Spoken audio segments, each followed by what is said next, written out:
नमस्कार दोस्तों, बहुत बहुत स्वागत है आप सभी का तुलियारियस ऑनलाइन क्लासेस में। दोस्तों, रीट एसएसटी के जो अपने डेली टेस्ट सीरीज चल रही है उसमें आज अपने कुछ और इम्पोर्टेंट क्वेश्चन के विषय में बात करने वाले हैं। तो दोस्तों, ये सारे क्वेश्चन नए पैटर्न पर आधारित हैं, नए सिलेबस पर आधारित है और कोशिश की गई है कि आपको वे सारे प्रश्न दे दिए जाएं जो आपसे परीक्षा में पूछे जा सकते हैं या फिर जिस टाइप के प्रश्न आपसे परीक्षा में पूछे जा सकते हैं।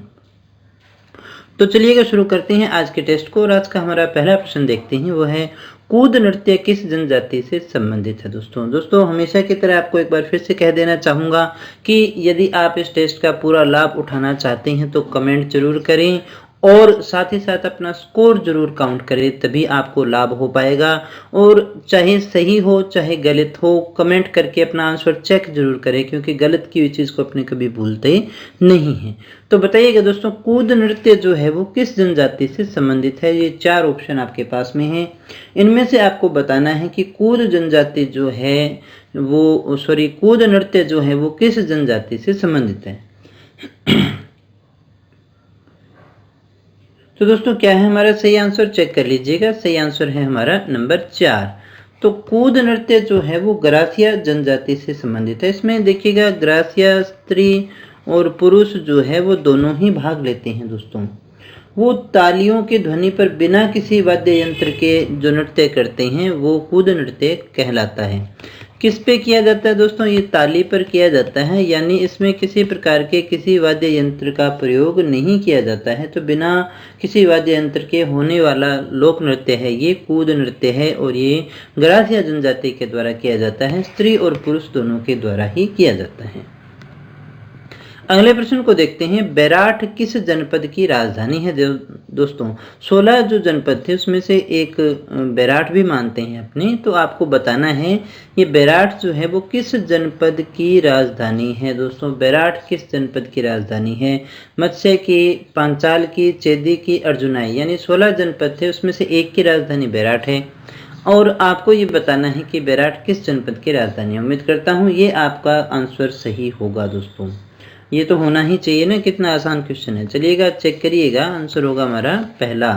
बैराठ जो है किस जनपद की राजधानी है, मत्स्य जनपद की राजधानी है। दोस्तों, अगर आपसे पूछा जाए बैराठ का और क्या नाम था, तो बैराठ को अपने क्या कहते थे, विराट नगर के नाम से भी जानते थे, जो कि वर्तमान में बैराठ है। ये मत्स्य जनपद की राजधानी हुआ करती थी। अब हम देखें कि बैराठ में उत्खनन कार्य कब हुआ, सर्वप्रथम किसके द्वारा किया गया, तो उसमें नाम आता है दयाराम साहनी का। किसका नाम आता है दोस्तों, दयाराम साहनी का आता है। और उसके बाद में जो दोबारा इसमें हुआ था उत्खनन, वो नीलरतन बनर्जी के द्वारा किया गया उत्खनन था। दोस्तों, यहाँ से हमें सूती कपड़ों में बंधी हुई 37 मुद्राएं प्राप्त होती हैं। कितनी मुद्राएं प्राप्त होती हैं दोस्तों, 37 मुद्राएं प्राप्त होती हैं, जिसमें से 8 मुद्रा जो है वो पंचमार्क हैं। कौन सी है दोस्तों, पंचमार्क हैं। दोस्तों, और शेष जो हमारी बस्ती है वो इंडो ग्रीक और यूनानी शासकों की हैं। इंडो ग्रीक और यूनानी शासकों की है। दोस्तों, ये मुद्राएं हमें प्राप्त होती हैं। यहाँ से हमें प्राचीन काल यानी अशोक काल के बौद्ध मंदिर प्राप्त होते हैं, स्तूप प्राप्त होते हैं और बौद्ध मठों के अवशेष भी हमें यहाँ से प्राप्त होते हैं। दोस्तों, अगले प्रश्न को देखते हैं। तो दोस्तों, अगला हमारा प्रश्न है, तुंगा युद्ध किसके मध्य लड़ा गया था। प्रताप सिंह और महादजी सिंधिया के मध्य, राघोबा और जसवंत सिंह के मध्य, जय सिंह और महादजी सिंधिया के मध्य, भीम सिंह और महादजी सिंधिया के मध्य। दोस्तों, ये कब हुआ था, तुंगा युद्ध जो है वो कब हुआ था, किसके मध्य हुआ था, किसके मध्य लड़ा गया था। ये 4 ऑप्शन आपके सामने हैं। इनमें से आपको बताना है कि तुंगा युद्ध जो है वो किन किन के मध्य लड़ा गया था। दोस्तों, क्या है हमारा सही आंसर, बताइएगा फटाफट से। तो दोस्तों, चेक कर लेते हैं। सही आंसर है हमारा वो है नंबर 1, प्रताप सिंह और महादजी सिंधिया के मध्य लड़ा गया था। दोस्तों, तो इसमें कौन था, एक था जयपुर का सवाई नरेश प्रताप सिंह था। और इसके सामने कौन था दोस्तों, इसके सामने मराठा सेनापति था महादजी सिंधिया। ये 2 के मध्य ये युद्ध हुआ था। और इसमें देखिए जयपुर राज्य की ओर से कछवाहों की राजावत, देरावत, खंगारोत, शेखावत सभी शाखाओं ने भाग लिया था और जोधपुर नरेश के राठौड़ सैनिकों ने भी इसमें भाग लिया था। इसमें राठौड़ सैनिक भी शामिल थे। और महादजी सिंधिया की तरफ से देखें तो महादजी सिंधिया ने तो भाग लिया ही था। इसमें एक फ्रांसीसी सेनापति थे, इन्होंने भी इसमें भाग लिया था दोस्तों, जिसका नाम था जनरल डिबोयन।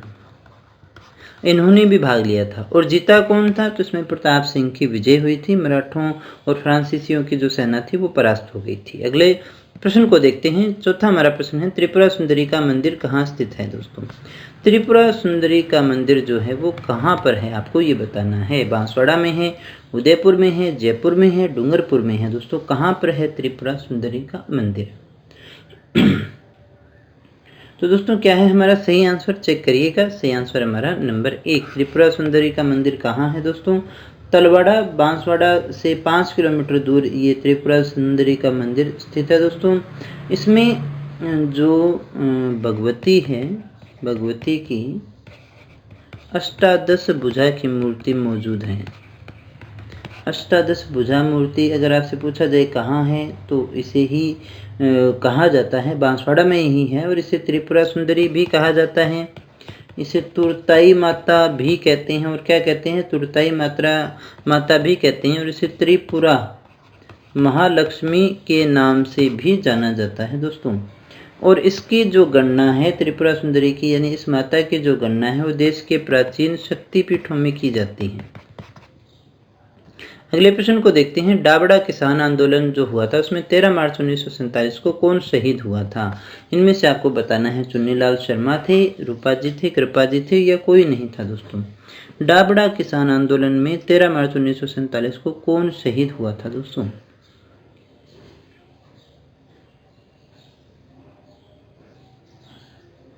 तो दोस्तों सही आंसर है हमारा वो है नंबर 1, चुन्नीलाल शर्मा। कौन शहीद हुए थे दोस्तों? चुन्नीलाल शर्मा जो है वो शहीद हुए थे, ये याद रखना है आपको। कौन शहीद हुए थे? चुन्नीराम शर्मा। यहाँ एक और चीज़ आपको याद रखनी है, 13 मार्च जो 1947 का दिन है, डाबड़ा में एक किसान सम्मेलन आयोजित किया जा रहा था, जिसके अंदर लोक परिषद और किसान सभा के जो नेता हैं उनको जागीरदार के लोगों ने घेर कर मारा पीटा। और जाबड़ा के अंदर देखिएगा पन्नाराम चौधरी और साथ ही साथ उनका बेटा था मोतीराम। उनको इन नेताओं को शरण देने के कारण मार भी दिया गया था दोस्तों। तो ये कांड आपको याद रखना है। आगे बात करते हैं अगले प्रश्न की। पृथ्वीराज विजय, ये विजय है, के रचयिता कौन थे दोस्तों? जयानक थे, जायसी थे, चंद्रवरदाई थे या मम्मट थे? पृथ्वीराज विजय के रचयिता कौन माने जाते हैं दोस्तों? क्या है हमारा सही आंसर? चेक करिएगा दोस्तों। सही आंसर हमारा नंबर 1, पृथ्वीराज विजय के रचयिता कौन है? जयानक है। और ये किस भाषा का ग्रंथ है दोस्तों? ये संस्कृत भाषा का ग्रंथ माना जाता है। किस भाषा का ग्रंथ है? संस्कृत भाषा का ग्रंथ है। और इसकी रचना एक कश्मीरी पंडित के द्वारा की गई थी, जिसका नाम क्या था? जयानक। इससे हमें जानकारी मिलती है पृथ्वीराज तृतीय के विषय में। किसके विषय में? पृथ्वीराज तृतीय के विषय में जानकारी मिलती है। साथ ही साथ चौहान की जो वंश परंपरा है उसका भी हमें यहाँ से पता चलता है। आगे बात करते हैं 7वें प्रश्न में। सहकारी समिति का पंजीकरण कराया जाता है, किसमें कराया जाता है? तहसील में, गृह विभाग में, सहकारिता विभाग में या कलेक्ट्रेट में? कहाँ करवाया जाता है दोस्तों?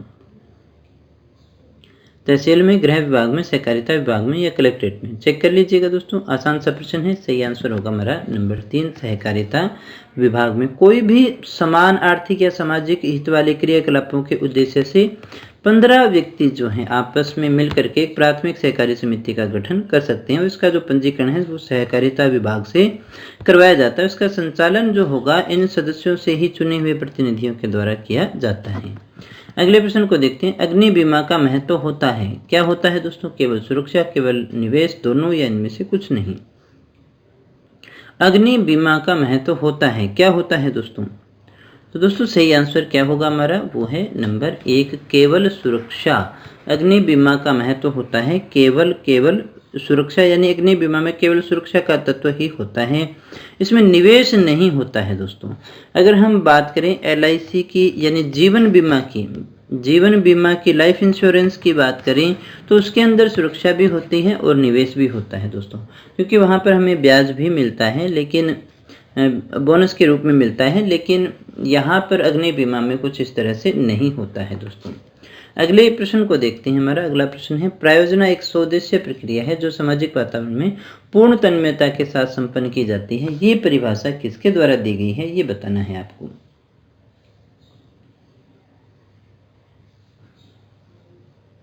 क्या है दोस्तों हमारा सही आंसर? किलपैट्रिक है, बेलार्ड है, पार्कर है, बिनिंग है। क्या है दोस्तों सही आंसर? चेक कर लीजिएगा। सही आंसर है हमारा वो है नंबर 1 किलपैट्रिक। किलपैट्रिक की दी हुई परिभाषा है दोस्तों। किलपैट्रिक ही वो व्यक्ति थे जिन्होंने प्रयोजना विधि की विस्तृत व्याख्या की थी। उनकी पुस्तक का जो नाम है वो भी आप याद रख लीजिएगा। पुस्तक का नाम है फाउंडेशन ऑफ मेथड। इस पुस्तक के अंतर्गत इन्होंने जो है प्रयोजना क्रिया की सबसे विस्तृत व्याख्या की थी। इस कारण किलपैट्रिक जो है वो इसके जनक भी अपने कई जगह मानते हैं। अगले प्रश्न को देखिएगा। अगला प्रश्न हमारा, पश्चिमी राजस्थान के रेतीले मैदान का कितना प्रतिशत क्षेत्र बालू का स्तूप मुक्त के अंतर्गत आता है, यानी जहां पर बालू का स्तूप नहीं है दोस्तों। क्या है हमारा सही आंसर? तो दोस्तों क्या है सही आंसर हमारा? 41.5 है, 18.6 है, 61.11 है, 14.7 है। कितना प्रतिशत जो है वो बालू का स्तूप मुक्त है दोस्तों? चलिएगा चेक करते हैं। सही आंसर हो जाएगा हमारा नंबर 1, ये वाला हो जाएगा दोस्तों।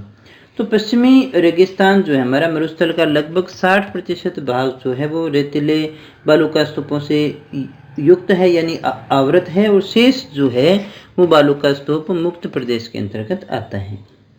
अगले प्रश्न को देखिएगा। राजस्थान में मिट्टी अपरदन का सर्वाधिक क्षेत्र पाया जाता है, यानी मिट्टी का सर्वाधिक अपरदन जो है वो किस एरिया में होता है? गंगानगर में, हड़ौती के पठार में, डूंगरपुर में, या फिर सिरोही में?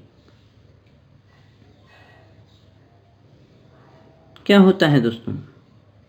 कहाँ होता है मिट्टी का अपरदन? कहाँ होता है सबसे ज्यादा? कहाँ होता है दोस्तों? सही आंसर है हमारा वो है नंबर 2 हड़ौती के पठार में होता है दोस्तों। कहाँ पर होता है? हड़ौती के पठार क्षेत्र में मिट्टी का सर्वाधिक अपरदन पाया जाता है। ये नदियों के द्वारा होता है। इधर देखिएगा मध्यम काली मिट्टी से बना हुआ ये क्षेत्र है। यहाँ पर आपको चंबल, पार्वती, काली सिंध, परवन, आहू, इस जैसी खूब सारी नदियाँ मिलती हैं। इसकी सहायक नदियाँ हैं जिनके कारण मिट्टी का कटाव ज़्यादा होता है। अगले प्रश्न को देखिएगा। निम्न में से राजस्थान की कौन सी सिंचाई परियोजना सबसे पुरानी है? 4 सिंचाई परियोजना आपके सामने है। इनमें से आपको बतानी है सबसे प्राचीन कौन सी है। भरतपुर नहर परियोजना, गंग नहर परियोजना, बांकली नहर परियोजना, या फिर गुड़गांव नहर परियोजना। सबसे पुरानी नहर परियोजना इनमें से कौन सी है दोस्तों? अच्छा प्रश्न है, बहुत अच्छा प्रश्न है दोस्तों, और काफ़ी इम्पोर्टेंट भी है, आपसे पूछा भी जाता है। चलिए चेक करते हैं। सही आंसर हमारा वो है नंबर 2 गंग नहर परियोजना। गंग नहर परियोजना जो है वो राजस्थान की पहली फर्स्ट सिंचाई परियोजना अपनी इसी को मानते हैं। इसका निर्माण 1921 से 1927 के बीच मानते हैं। महाराजा गंगा सिंह के समय में इसका जो निर्माण है वो करवाया गया था। पंजाब के फिरोजपुर में हुसैनीवाला के निकट सतलज नदी से इसे निकाला गया है। हुसैनी वाला से किस नदी से निकाला गया है दोस्तों? तो सतलज नदी से इसे निकाला गया है। अगला प्रश्न देखिएगा। प्रधानमंत्री जन धन योजना जो है उसका संबंध किस क्षेत्र से है? बीमा से है, बैंकिंग से है, चिकित्सा से है, या शिक्षा से है दोस्तों? क्या है दोस्तों हमारा सही आंसर? यानी प्रधानमंत्री जन धन योजना है उसका संबंध किस क्षेत्र से है? क्या है हमारा सही आंसर? फटाफट से बताइएगा। क्या वो बीमा करती है, बैंकिंग से रिलेटेड है, मेडिकल के लिए है, या एजुकेशन के लिए? तो दोस्तों हमारा सही आंसर है वो है नंबर 2, ये बैंकिंग के लिए है। किसके लिए है दोस्तों? बैंकिंग के लिए है। जनधन योजना में खाता खुलाया जाता है और इसकी जो शुरुआत हुई थी 28 अगस्त 2014 को प्रधानमंत्री के द्वारा इसका शुभारंभ किया गया था। इसका जो संबंध है वो बैंकिंग क्षेत्र से। उसका उद्देश्य है देश के सभी जो परिवार हैं उनको बैंक से जोड़ना। अगला हमारा प्रश्न है, टोर्नेडो एक प्रबल उष्ण चक्रवात है। यह उठते हैं, कहाँ उठते हैं? कैरेबियन सागर में, चीन सागर में, अरब सागर में या फिर श्याम सागर में? कहाँ पर उठते हैं? टोर्नेडो कहाँ आता है? उष्णकटिबंधीय चक्रवात है दोस्तों।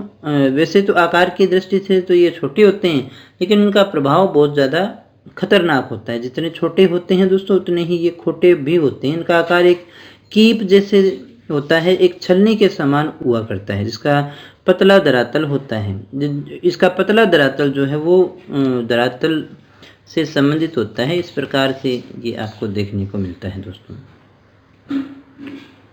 क्या है दोस्तों सही आंसर? चेक कर लीजिएगा, वो है हमारा नंबर 1, कैरेबियन सागर में। कहाँ होता है दोस्तों? कैरेबियन सागर और अमेरिकी क्षेत्रों के अंदर टॉर्नेडो जो है वो सबसे ज़्यादा आता है। अगला प्रश्न है, पॉलीथीन की थैलियों को नष्ट नहीं किया जा सकता क्योंकि वे बनी होती हैं न टूटने वाले अणुओं से, अकार्बनिक यौगिकों से, पॉलीमर से या फिर प्रोटीन से। दोस्तों क्या है दोस्तों हमारा सही आंसर? बताइएगा दोस्तों। सही आंसर है हमारा इन चारों में से ही है। पॉलीथीन की थैलियों को नष्ट नहीं किया जा सकता ना, इसीलिए कहा जाता है पॉलीथीन सबसे खतरनाक होता है।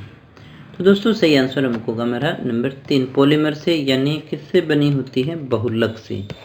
किससे बनी होती है दोस्तों? बहुलक से बनी होती है। कार्बन और हाइड्रोजन के अणुओं के मिलने से ये बनता है दोस्तों। और यहाँ पर एक चीज़ आपको ये याद रखनी है कि पॉलीथीन में एथिलीन के अणु इस प्रकार से जुड़े रहते हैं कि उनका जैविक अपघटन जो है ना वो संभव नहीं होता। उनका जैविक अपघटन नहीं होता है और इसी कारण से प्लास्टिक की थैलियाँ उपयोग के बाद में फेंके जाने पर स्वतः कभी भी नष्ट नहीं हो सकती हैं और इसीलिए वो पर्यावरण प्रदूषण का कारण भी बनते हैं। राज्यसभा कब भंग की जाती है दोस्तों? 6 महीने के बाद, 2 वर्ष बाद, 5 वर्ष बाद या फिर कभी भी नहीं? राज्यसभा भंग की जाती है दोस्तों 6 माह बाद, 2 वर्ष बाद, 5 वर्ष बाद या फिर कभी भी नहीं। क्या होगा सही आंसर हमारा? तो दोस्तों संसद का जो उच्च सदन है, 2 सदन होते हैं, एक निम्न सदन और उच्च सदन। उच्च सदन होता है हमारा राज्यसभा। तो राज्यसभा कब भंग की जाती है? सही आंसर चेक कर लीजिएगा, हमारा वो है नंबर 4। राज्यसभा कभी भी भंग नहीं की जा सकती, ये एक स्थायी सदन होता है। ये कैसा सदन है दोस्तों? ये एक स्थायी सदन है। इनके सदस्यों का कार्यकाल 6 वर्ष होता है और इसके 1/3 जो सदस्य हैं वो हर 2 वर्ष के बाद में परिवर्तित हो जाते हैं, रिटायर हो जाते हैं, फिर उनके जगह दूसरे आ जाते हैं। तो इस प्रकार से कभी भी भंग न होने वाली प्रक्रिया है। उप सरपंच का निर्वाचन कैसे होता है ये बताना है। प्रत्यक्ष जनता द्वारा, निर्वाचित सरपंच और पंचों द्वारा, जिला परिषद द्वारा या फिर पंचायत समितियों द्वारा मनोनीत होते हैं। क्या होगा दोस्तों सही आंसर हमारा?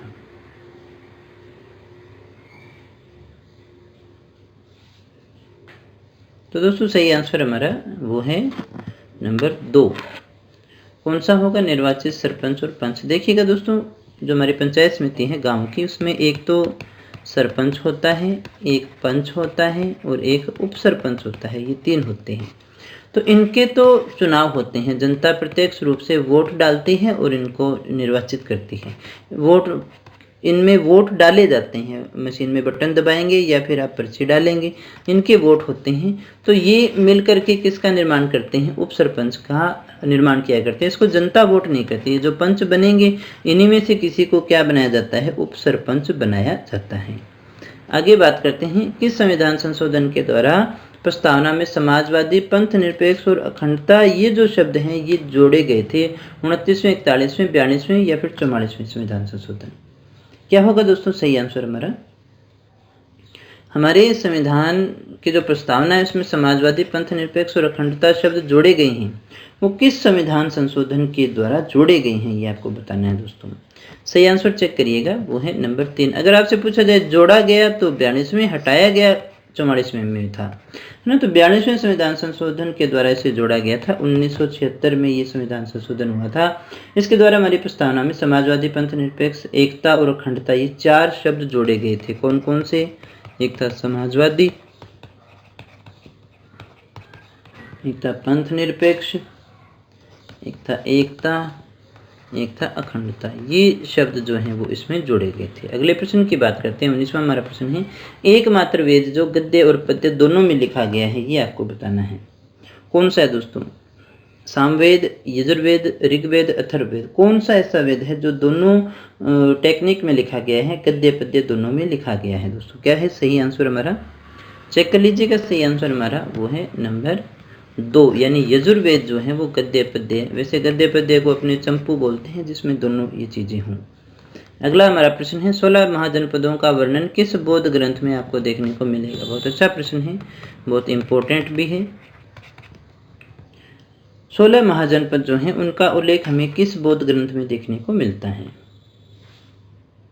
देखिएगा दोस्तों, बुद्ध का जब जन्म हुआ तो उससे लगभग 6ठी शताब्दी ईसा पूर्व में भारत में 16 जनपद थे। 16 जनपदों के अंदर भारत बंटा हुआ था। इसका वर्णन हमें किस में मिलता है दोस्तों? सही आंसर चेक कर लीजिएगा, वो है हमारा नंबर 3, अंगुत्तर निकाय जो बौद्ध ग्रंथ है उसमें हमें मिलता है। इसके अलावा जैनियों का एक ग्रंथ है भगवती सूत्र, वहाँ पर भी हमें ये देखने को मिलता है। तो दोस्तों ये थे हमारे आज के प्रश्न। उम्मीद करता हूँ आपको हमारा ये प्रयास अच्छा लगा होगा, और सच में अच्छा लगा हो तो वीडियो को लाइक कर देना, दोस्तों के साथ में शेयर कर देना। दोस्तों फिर मिलते हैं कुछ और नए प्रश्नों के साथ, कुछ और नई जानकारी के साथ। तब तक बने रहे हमारे साथ। Thank you very much.